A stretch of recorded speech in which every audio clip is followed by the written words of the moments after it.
These are the three things that we're going to talk about today. I'm going to give you a brief information about how ChatGPT works in terms of you analyzing your quantitative data.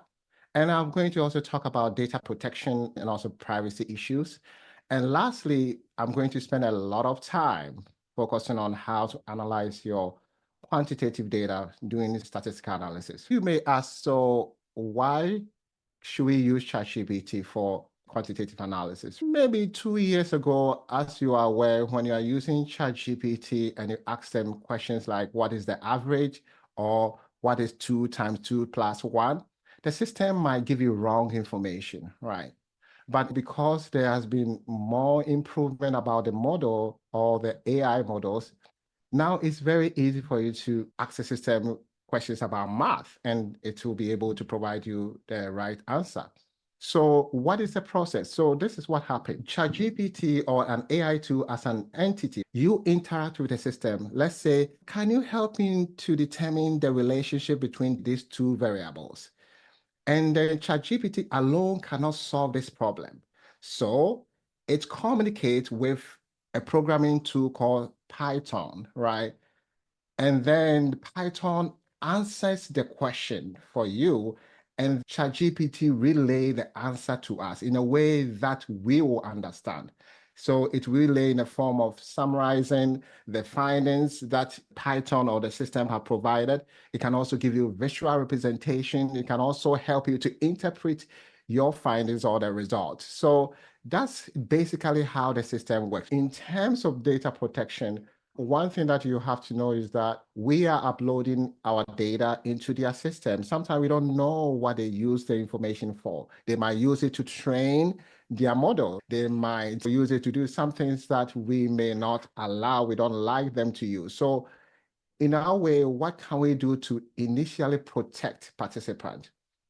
What we can do is, before you upload any information or the data into their system, try to take out any identifiable information like their names, their IP addresses, any information that will cause people to know who your participants are.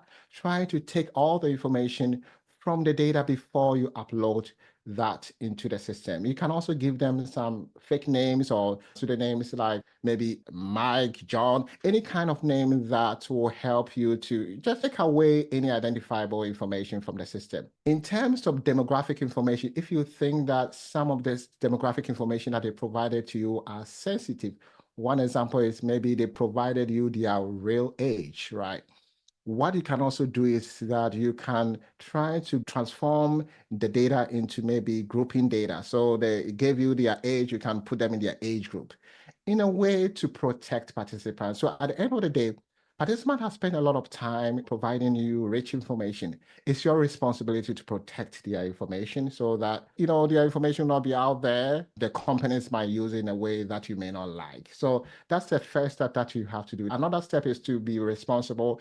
Any AI tool that you are using, know what they are going to use your data for so that you'll be able to prepare yourself. And I can share with you as time goes on about ChatGPT, what can you do within the system to protect your data.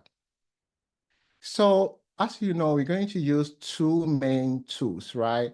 ChatGPT and Julius AI. We can use one of them to do your analysis. The difference are not much, but I'm just going to try to show you, if you are using ChatGPT or Julius, what do you have to expect? As I told you, ChatGPT uses Python to help you to analyze the quantitative data. Julius uses Python and R, another programming tool. So you have the choice. You can say that, okay, for this data, I want to use R programming, or for this data, I want the system to use Python. So you have a choice, right? And then in terms of the models, ChatGPT use the latest one is the GPT-4o. That's very good in analyzing quantitative data and also qualitative data, right?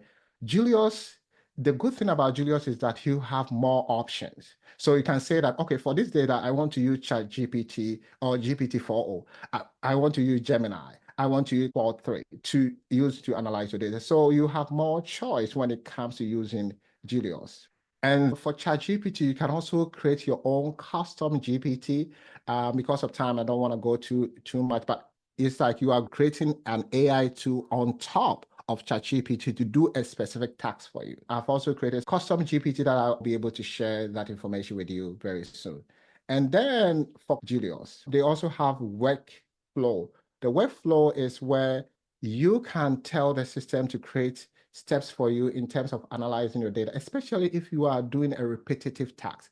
Let's say every month you receive a data, you just upload your data and the system knows what you want and run it for you. So we also call that workflow. And if you want more information, I can provide that for you. But I just want you to see the difference. There are a lot of similarities between them, right? Now that we know a little bit about the tools that we're going to use, let's go and talk about statistics. As you can see from this diagram, in case you are a researcher, you want to study a population, because of limited time and resources, you don't have the resources to study the whole population. So what do? You draw a sample, right? Maybe the population is 1 million, you draw a sample of maybe 10,000 or 1,000 participants, right? And then you measure a specific variable that you are interested in. After measuring the variable, you'll be able to run some statistical analysis, right? There are two main types. We have the descriptive statistics. You are describing the data that you have, finding out the mean, standard deviation, and the percentages, the frequency. All these are this you are describing. You are trying to use numbers to summarize the data that you have. What is the average? What is the mean? What is the standard deviation? How many people are males? How many people are females, right? It's all about descriptive. Inferential statistics go beyond just describing the data that you have. You are trying to make inference. You're trying to make some conclusion. You are trying to learn about the population using the sample that you have. That's why you can do t-tests, right? Finding out whether there's a significant difference between groups about a specific variable, or a correlation, whether you want to find a relationship between variables. So that's all about it concerning statistics. It's all about summarizing your data using numbers, right? To learn from the data using descriptive statistics, or to learn about the population using inferential statistics. So the data that we're going to use, I got the data from two sources. The first one, I got the data from Kaggle. When you go to Kaggle, let me click on that for you to see.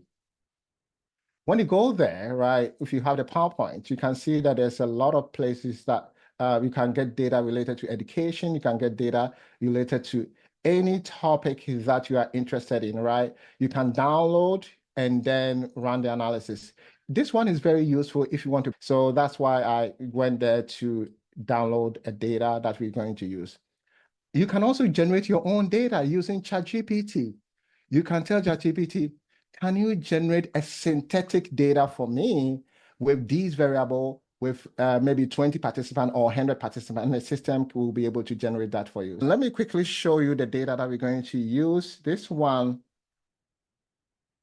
the mental health data, I use ChatGPT, so it's not a real data. We call it synthetic data because it's a fake data that you just want to use to practice. So I told the system, can you generate data for me and give me demographic information and also these variables, right? Sometimes what you could do is that if you are interested in specific variables in a specific article, you can upload the article into the system and say that, look at this article. Can you generate data based on the variables that you see in the article? And the system can generate the data. You can tell the system how many participants that you want so that you'll be able to get. So this one is generated from ChatGPT for me. And as you can see here, we have demographic information about participants who have mental health issues, right? The information that they receive, how satisfied they are, and then also the perception about stigma, mental health stigma. Are they willing to disclose their mental health condition to people? And also, where do they get their information from, right? So this is the data that we will be using to practice. So if you can download it so that as I do it with ChatGPT or Julius, you can also do the same thing. The second data that you'll be using is for the group work, right? So this one I downloaded it from the website that I told you about, right? So this is about, students who are taking online courses, and they were more than 5,000 students, right? It's a huge amount of data. And as we can see, it shows their behavior in terms of time that they spend on the course, and also how many videos that they watch, and also whether they completed the course or not, right? In terms of completion rate, right? So we have the completion rate here, and also whether they completed the course or not. 0 means that they did not complete, 1 means that they completed, right? So this is the information that we're going to use for our work for today. So let's start with getting some brief information about statistics so that you can get, especially if you don't have basic background of statistics, you know what we are talking about, right? So I try to simplify statistics for people to really understand. There are 3 things that you have to think about when you are trying to analyze your quantitative data.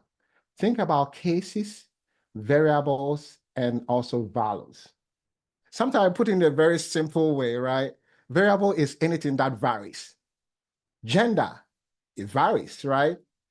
But if you say male, male cannot be a variable because it doesn't vary. So gender can vary, age can vary, right?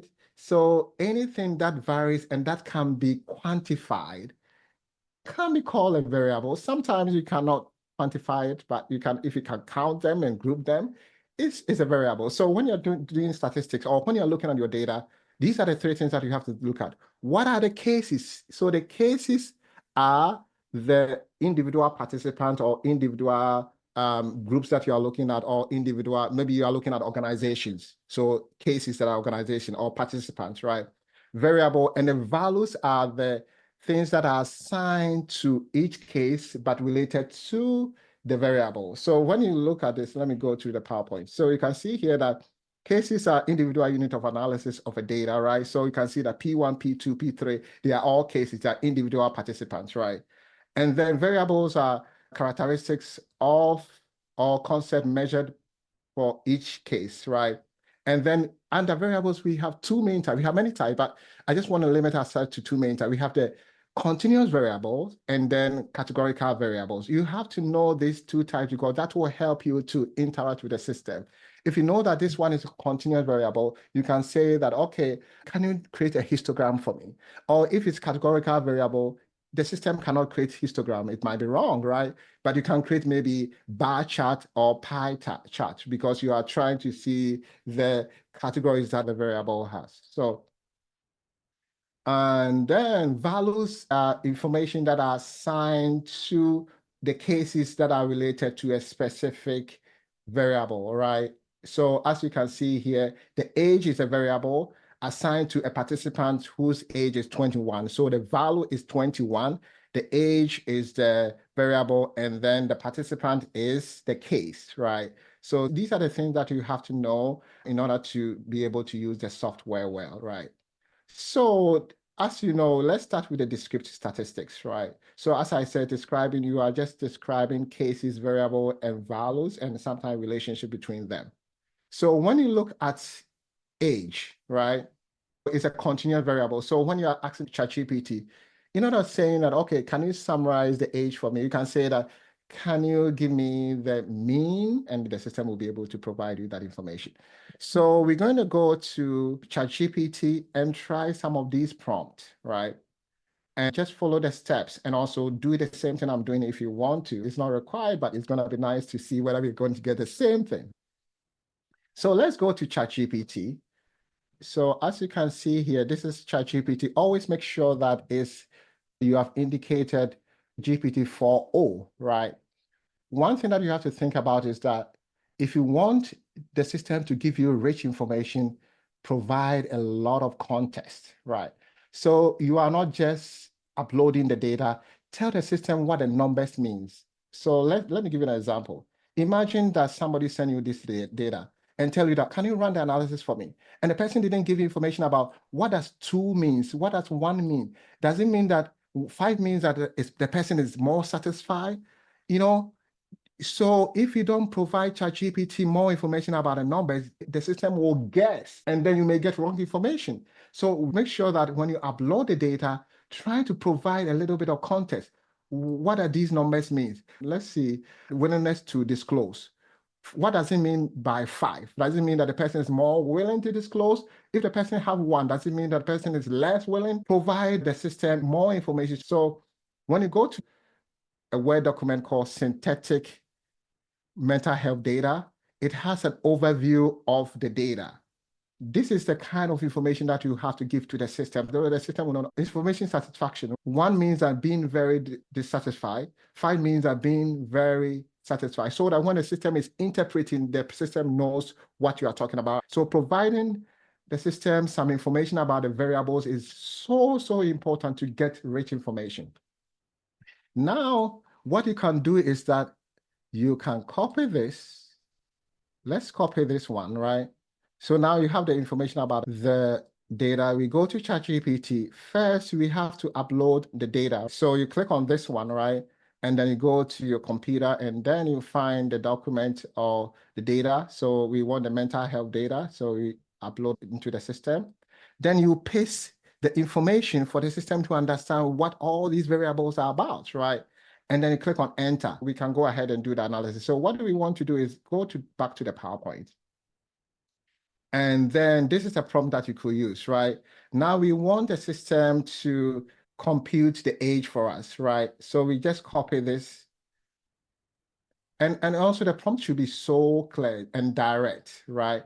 So see this one.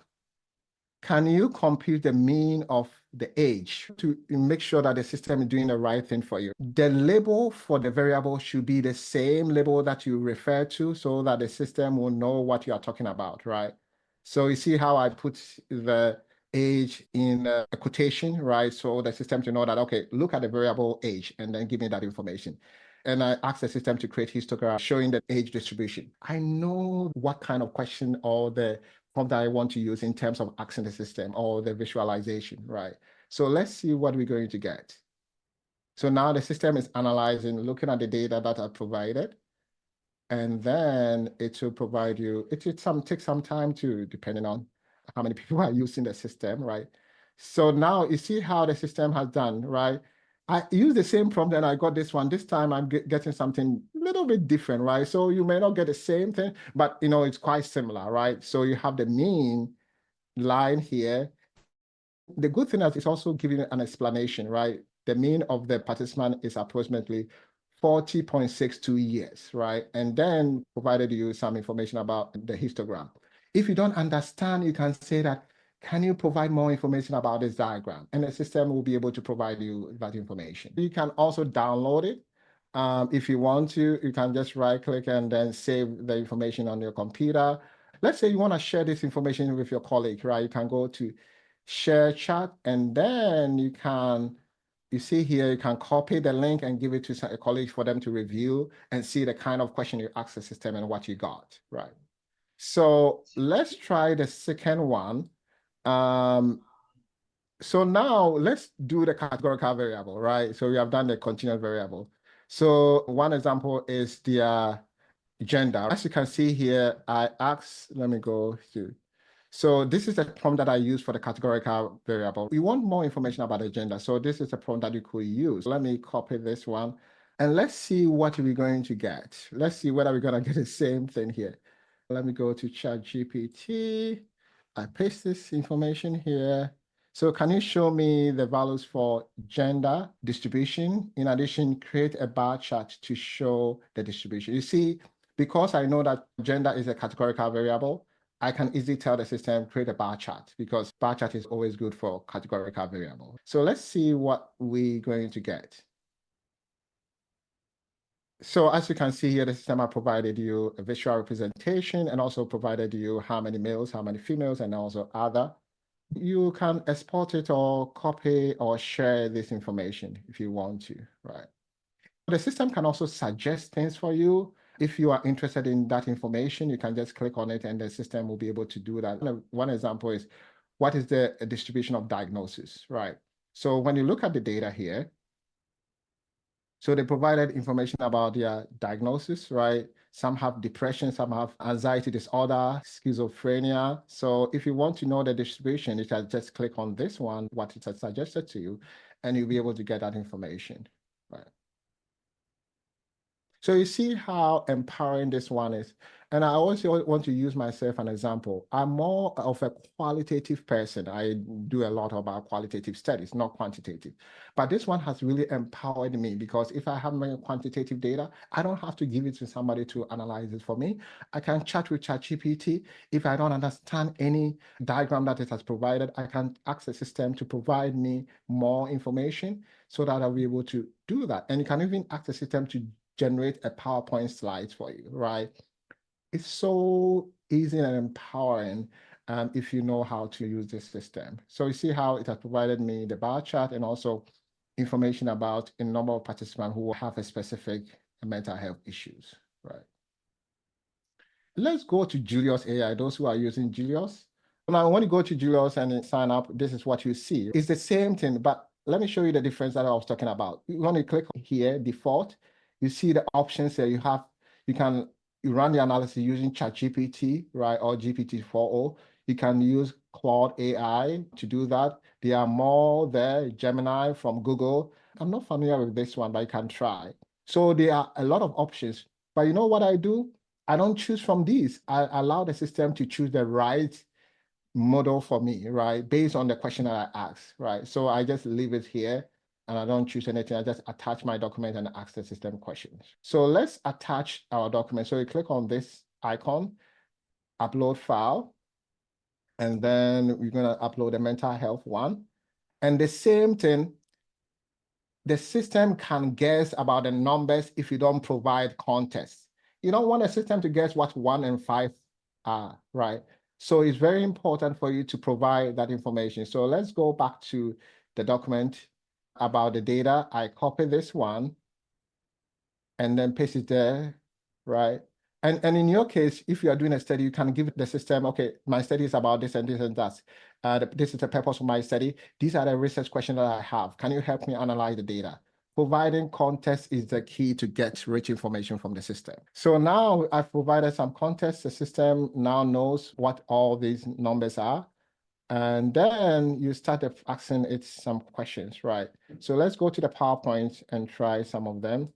So let's try this one. So this one is also about categorical data, right? So let's try to use this prompt and see. So I'm copying the prompt. Let's go to Julius and then put this one there. It's uploading an image, and then enter. Another thing I found about Julius is that it's just like before it gives you an answer, it tells you what exactly it's doing at the background, right? So you see how it's now telling you it's using Python, all the analysis that it's done in doing at the background that we don't understand. I don't understand anything here, right? But it provides that information to you. Then at the end, you get that information, right? So you see how they're giving you a table, the number of participants that are connected to each of the employment status, and then nice, wonderful pie chart. They're giving you the percentages, right? Employed, 54%, unemployed, 21%. See, imagine that you are doing a presentation and you show this one is very nice for people. And then the good thing is that it explains everything for you. You don't have to worry about what this table means. And you can download if you want to, and share with anybody that you want to share, right? If you want to share this information to, I think you can go to share, right? And you can share with your colleague if you want to share the results and let people have that information. So you see how simple the process is. So my advice to you is that get a basic understanding of statistics, right? So that you be able to communicate with the system well. It's different from saying that I have this data. Can you make sense of the data for me? It will give you general information. But if you say that, okay, look at the age, can you transform the data from the data about age to the age range for me? The system can transform the data for you, right? Being specific and giving the system context and being direct is the best way of using the system, right? You can also ask the system to clean your data for you or identify whether there's missing data. Can you identify, the system can quickly identify some missing data for you, right? It can also transform qualitative data, right, into quantitative data. Let me give you an example. So as you can see here, for this, the information source, right? These are all qualitative data. So they type the information in, right? So you can tell the system, can you transform this one to quantitative? And the system can do that for you before you do analysis. This one, manually, you can spend a lot of time doing this. And within seconds, let's try with Julius. And then it's always good to use the same name there so that system knows the variable name. Can you transform the information source variable into quantitative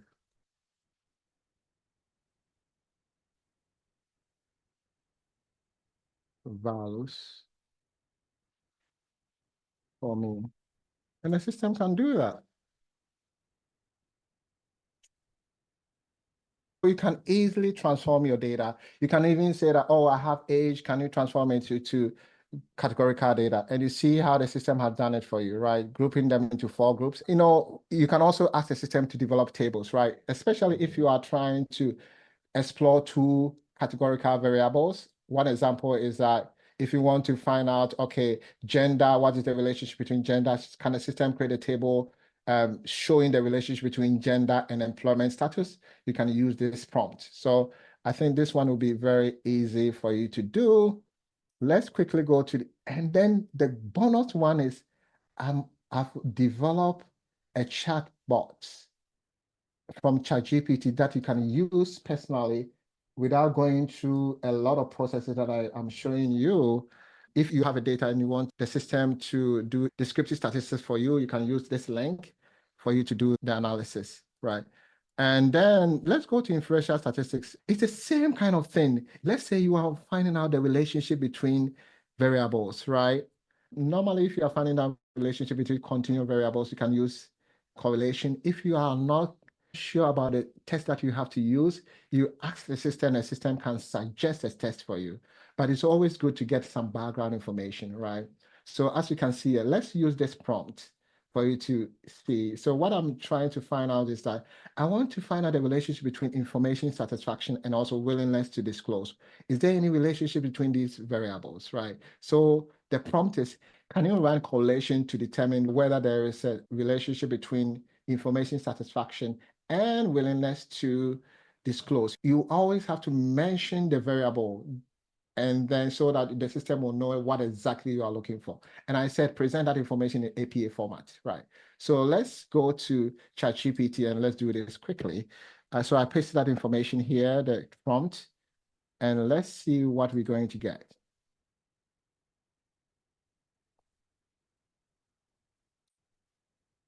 So as we are waiting, we'll come back. But as you are waiting, I've also created another GPT model or AI tool for you under ChatGPT where you can upload your data and the system can help you to determine which statistical analysis is appropriate for you. So this one is also very good. You can try that out, right? And see what you're going to get. But I think this is what I have for you because the time is going. I may not be able to go into detail, but we have more time, right, to have group work and then discuss and learn from each other so that this session will be very, very beneficial to you. And I always say AI is here to stay. You always have to keep updating yourself so that you will not be left out in terms of the capabilities so that you'll be on top of your work.